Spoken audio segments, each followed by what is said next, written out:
I had a saying, I'm formerly incarcerated.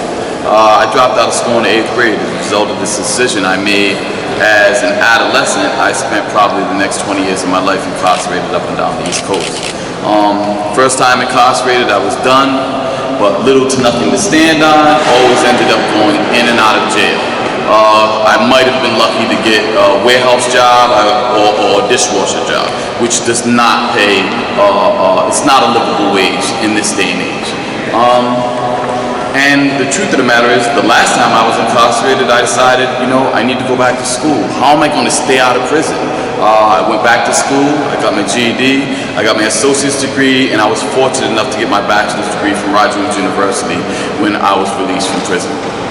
My saying is that more education equals more money equals more freedom. That's not necessarily physical freedom, but more so the freedom of choices that having an education brings about.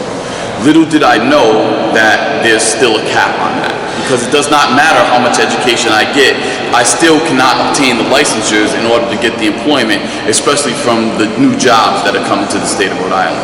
In 2018, I believe there was an article in the newspaper that stated Rhode Island's factory jobs are leaving Rhode Island at an alarming rate faster than any other state in the country.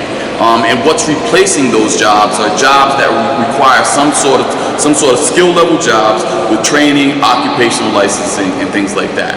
It's fiscally irresponsible for us to continue to keep people locked out of opportunity. Many people, 90% of the people that in the Department of Corrections will come home. This is an issue that I really witnessed firsthand because I created a program for people that would help them get their education. We had an employer that has a $60 million a year budget in the state of Rhode Island that wanted to hire ex-felons. They were willing to train people who were coming out of prison.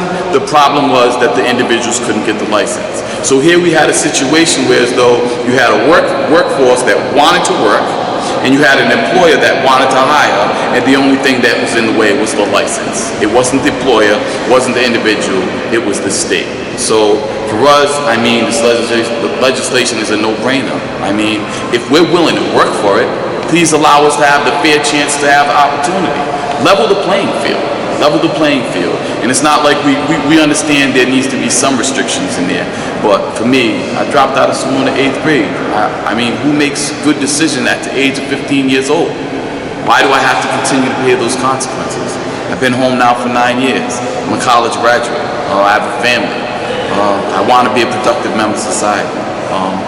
This just makes common sense to pass this bill. Thank you.